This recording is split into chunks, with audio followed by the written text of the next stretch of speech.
Assalamualaikum dan salam sejahtera.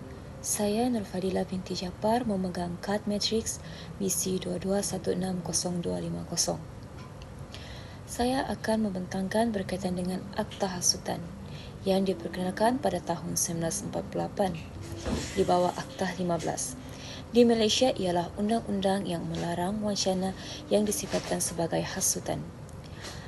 Akta ini pada asalnya digubal oleh pihak berkuasa kolonial British Malaysia pada tahun 1948 untuk membentuk pemberontakan komunis tempatan. Kini, walaupun konteks penggunaannya tidak berubah, akta ini kekal relevan dalam usaha kerajaan untuk mengekalkan keamanan, kestabilan dan keseimbangan antara pelbagai kelompok masyarakat. Walaupun ia sering menjadi subjek perdebatan khususnya berkaitan dengan isu kebebasan bersuara dan hak asasi manusia dalam negara yang berbilang kaum dan agama seperti Malaysia. Terima kasih. Seterusnya, saya akan membincangkan mengenai objektif dan tujuan Akta Hasutan ini digubal. Antara objektif tersebut adalah bertujuan untuk memelihara ketentraman awam dan keselamatan negara. Hal ini karena Akta Hasutan dapat mengenang sebarang tindakan atau ucapan yang boleh membawa kepada kekacauan, keganasan, atau ketidaktentraman dalam negara. Contohnya, akta ini digunakan untuk mencegah tindakan yang boleh menggugat kedaulatan negara atau pemberontakan terhadap kerajaan. Selain itu, objektif yang kedua pula adalah menjaga keharmonian antara kaum dan agama. Hal ini karena Akta Hasutan dapat mengawal ucapan atau tindakan yang boleh mencetuskan permusuhan antara komuniti. Sebagai contoh, ia dapat mencegah penyebaran kebencian atau penghinaan terhadap mana-mana agama yang diamalkan di Malaysia. Objektif yang ketiga pula adalah melindungi institusi Raja-Raja Melayu. Akta Hasutan dapat memastikan kedaulatan institusi Raja-Raja Melayu tidak dicabar selaras dengan sistem raja berperlembagaan di Malaysia. Contohnya, akta ini digunakan bagi menghalang kenyataan yang merendahkan martabat yang di-Pertuan Agong atau raja-raja di setiap negeri. Selanjutnya, objektif Akta Hasutan digubal adalah bagi mengawal penyebaran kandungan berunsur hasutan. Dengan adanya Akta Hasutan ini, ia dapat mengawal penerbitan, pengedaran, dan penyebaran bahan-bahan yang berpotensi menghasut rakyat, terutamanya dalam konteks media cetak dan media sosial. Sebagai contoh, mencegah penyebaran maklumat palsu yang boleh mencetuskan ketegangan. Objektif terakhir, mengapa Akta Hasutan digubal adalah bagi melindungi pentadbiran keadilan. Hal ini karena Akta Hasutan dapat memastikan sistem kehakiman dan pentadbiran undang-undang dihormati tanpa sebarang ancaman atau penghinaan. Contohnya, akta ini bertujuan untuk menjamin keyakinan rakyat terhadap badan kehakiman. Faktor akta hasutan. Faktor akta hasutan diperkenalkan untuk mengawal dan membendung tindakan yang boleh menjejaskan ketentraman awam. Terdapat beberapa faktor yang menyebabkan akta hasutan ditubuhkan. Antaranya ialah melindungi keamanan negara. Akta hasutan diwujudkan untuk mencegah tindakan yang boleh mengancam keamanan negara seperti hasutan yang membawa kepada rusuhan dan konflik. Faktor kedua ialah menjaga sensitiviti perkauman dan keamanan di Malaysia. Malaysia mempunyai pelbagai kaum dan agama. Undang-undang ini digunakan untuk mengelakkan isu-isu sensitif daripada mencetus ketegangan antara kaum dan agama. Faktor terakhir ialah kebangkitan sentimen anti kerajaan. Digunakan untuk penyebaran ideologi atau propaganda yang bertujuan menimbulkan kebencian terhadap kerajaan yang memerintah. Seterusnya, saya akan membentangkan tentang kesan hak hasutan. Kesan yang pertama adalah penyekatan kebebasan bersuara.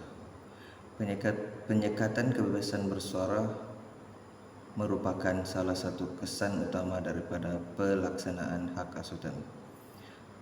Hak ini membolehkan pihak berkuasa mengambil tindakan terhadap individu yang menyatakan pendapat atau pandangan yang dianggap boleh menggugat keselamatan negara, termasuklah menyentuh isu sensitif seperti agama, kaum, dan raja. Banyak individu, aktiviti dan pihak media yang telah diambil tindakan di bawah akta ini kerana menyuarakan pendapat atau kritikan terhadap kerajaan atau pihak berkuasa. Kesan yang kedua adalah impak terhadap hak asasi manusia. Akta hasutan boleh memberi kesan negatif terhadap hak asasi manusia, khususnya kebebasan bersuara dan kebebasan berfikir. Pendakwaan yang dibuat di bawah akta ini boleh menimbulkan kebimbangan tentang penyalahgunaan kuasa oleh pihak berkuasa untuk menekankan atau menghalang perbezaan pendapat dalam kalangan masyarakat. Hal ini boleh menyebabkan wujudnya penaklukan terhadap kebebasan hak asasi manusia yang boleh menghalang perbincangan terbuka dan sehat dalam masyarakat. Kesan yang ketiga adalah menghalang perbincangan terbuka. Akta ini menyebabkan banyak orang takut untuk menyuarakan pendapat atau membincangkan isu-isu yang sensitif. Ini termasuklah isu-isu yang berkaitan dengan politik, agama, dan kaum. Perbincangan terbuka yang seharusnya membantu memajukan negara menjadi lebih sukar, dan ini boleh menyebabkan pengurangan ruang untuk memperbaiki sistem dan dasar yang ada. Kesan yang seterusnya adalah keharmonian sosial terancam. Walaupun matlamat asal akta hasutan adalah untuk menjaga keharmonian sosial, akta ini kadangkala boleh membawa kesan sebaliknya dengan menimbulkan ketegangan antara masyarakat. Isu-isu yang dianggap sensitif boleh menjadi lebih parah apabila perasaan takut atau tidak puas hati timbul dalam kalangan rakyat, dan ini menyebabkan perpecahan antara kaum dan agama. Tindakan yang diambil di bawah akta ini kadangkala dilihat sebagai mengecilkan ruang perbincangan dan memperburukkan lagi keadaan dalam hubungan sosial. Kesan seterusnya adalah kesan terhadap media. Akta hasutan juga memberi impak yang besar terhadap kebebasan media. Media yang cuba melaporkan berita atau mengkritik tindakan kerajaan boleh dikenakan tindakan berdasarkan akta ini. Ini menyebabkan media menjadi lebih berhati-hati untuk mengeluarkan laporan serta kritikan. Akta hasutan merujuk kepada tindakan atau perbuatan yang dimaksudkan untuk menghasut orang lain agar melakukan perbuatan yang menyalahi undang-undang atau menggugat ketentraman awam. Di Malaysia, akta hasutan dilihat dalam konteks Akta Hasutan 1948 yang menggariskan perbuatan yang dianggap sebagai hasutan dan bentuk-bentuknya. Undang-undang tersebut, jenis dan bentuk akta hasutan dapat dibahagi kepada beberapa bahagian. Terdapat beberapa jenis akta hasutan, yaitu yang pertama menghasut untuk menentang pihak berkuasa, menghasut orang untuk memberontak atau menentang kerajaan atau pihak berkuasa yang sah. Yang kedua, menghasut kepada kebencian terhadap kerajaan atau institusi kerajaan, tindakan yang menghasut untuk merendahkan atau memburukkan kerajaan atau mana-mana institusi kerajaan seperti badan kehakiman atau pegawai kerajaan. Yang ketiga, menghasut untuk menggugat ketentraman awam, menghasut perbuatan yang boleh menyebabkan kegelisahan atau huru-hara dalam masyarakat. Yang keempat, menghasut terhadap mana-mana kumpulan kaum atau agama, hasutan yang menimbulkan kebencian, permusuhan atau perasaan tidak hormat antara kaum atau agama. Yang terakhir adalah menghasut untuk merosakkan undang-undang dan perlembagaan. Perbuatan yang merosakkan atau menggugat institusi perundangan atau perlembagaan negara. Seterusnya, bentuk-bentuk akta hasutan. Bentuk akta hasutan juga mempunyai 5. Pertama, ucapan atau ceramah, mengeluarkan kata-kata atau ucapan yang berniat untuk menghasut orang ramai. Kedua, penerbitan media. Penerbitan bahan cetakan media, sosial, artikel, atau buku yang mengandungi hasutan atau seruan untuk melanggar undang-undang. Ketiga, penulisan.